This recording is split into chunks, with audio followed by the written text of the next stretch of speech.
What's up guys, it's BT here, and today we're going to be checking out this new mouse from MSI. It's the Clutch GM31. Now I also want to look at the problem with these big name companies making gaming mice. In the past, these big name companies have been really out of touch with the main gaming market. It's often seen as an afterthought. You know, you buy a motherboard from them, you think that they're solid, so you say, ooh, I'll just pick up a mouse from them as well.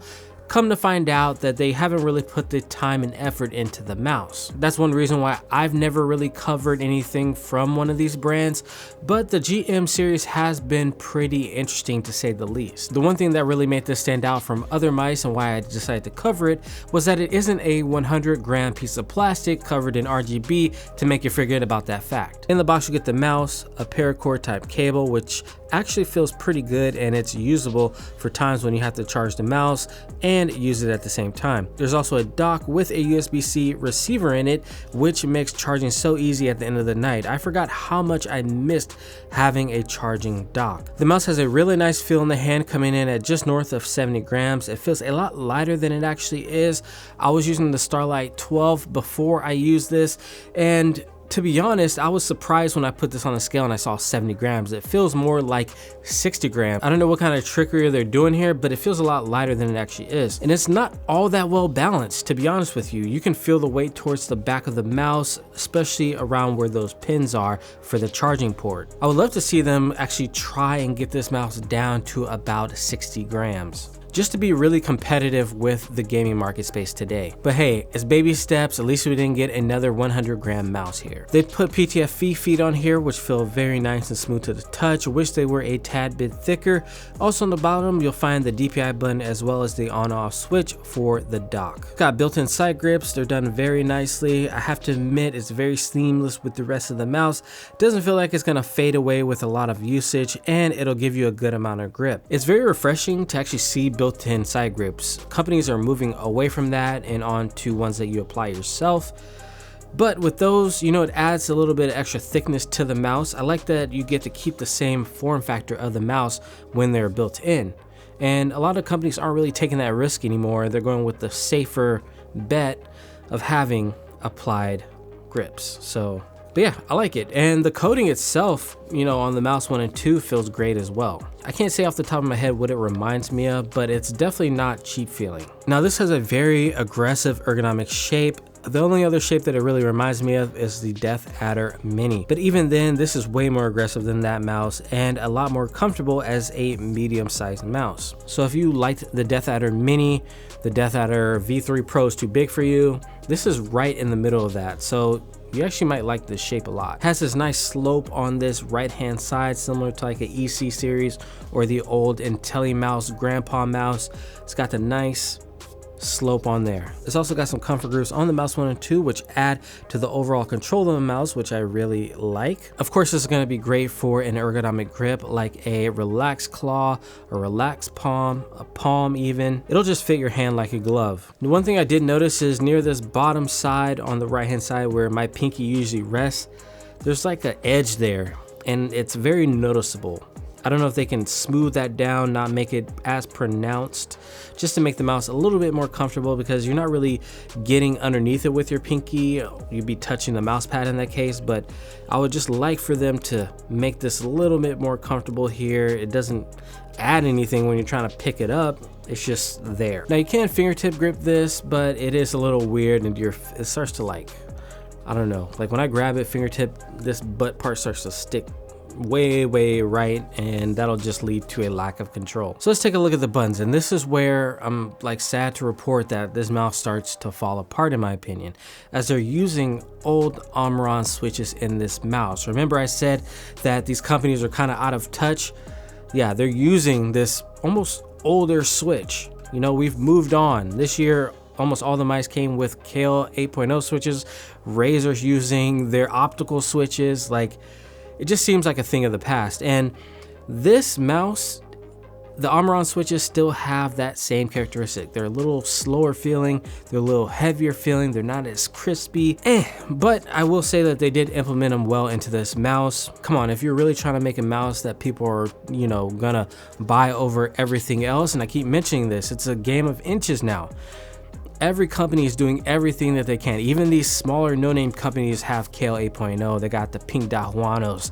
Like, it's getting real out there. And to come with Amarons at the end of 2022 just feels a little outdated. The side buttons could also use some work. They're a little tough on the forward and slightly on the back button. The scroll wheel is a little slow feeling for me, even though it is defined. It has that same texture as the side. It's just okay for me. But don't take my word for it. Let's drop that sound test.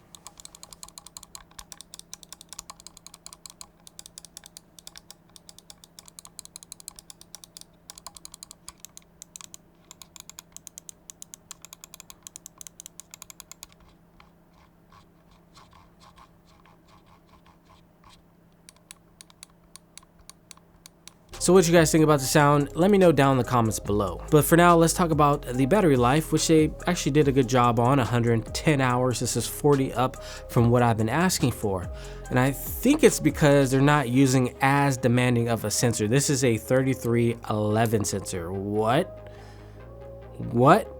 Remember, I keep saying like out of touch, 3311, right? When we think of budget wireless, we think 3335, correct? That's just what we think. That's as low as you go. They went even more budget, 3311. And I was expecting companies at this point, at this stage, with everything going up to like 3395, 99, that we would see the 3360 or 70 become the budget option. And for them to go 3311, I just feel like they are just shooting themselves in the foot. The big brand curse strikes again. Like, just give us what we want in this mouse and call it a day. They have the shape, they have the feel the mouse feels quality. It's just the internals here are just killing me. The lift off distance is huge on this mouse. I thought the sensor was spinning out on me, but it was just the lift off distance, which is very, very high. I suspect it's around 3 millimeters. It's not a complete deal breaker, but it's something that I want to mention to you guys. And this could all be avoided by just using a better sensor. And their software is pretty bare in terms of what you can do configuring the mouse. So there's no lift off distance. You can change the polling rate. There's not much in there. It's a very simplistic mouse and simplistic sensor here. I guess the good news here is that I was popping off in all the clips that I'm showing today, actually more than usual.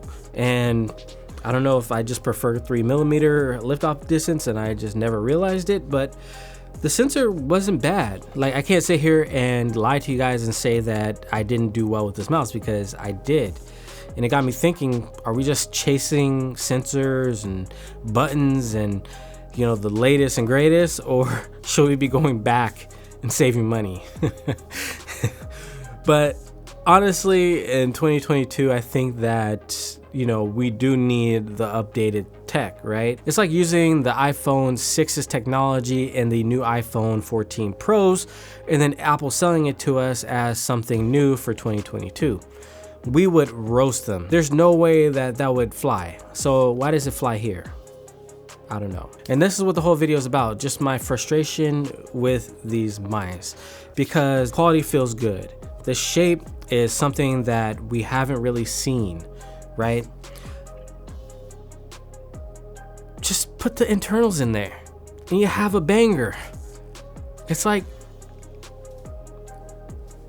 just do it. Just Nike, just do it.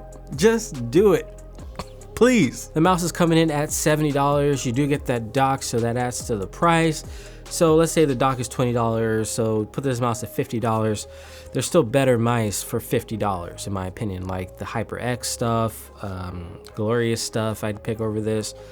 So the dock can't really save this mouse, even though it is a nice feature. I'd much rather them, at this point, even though I like the dock, get rid of the dock and put that money towards the actual internals of this mouse, a new sensor, better buttons, better scroll wheel, better side buttons.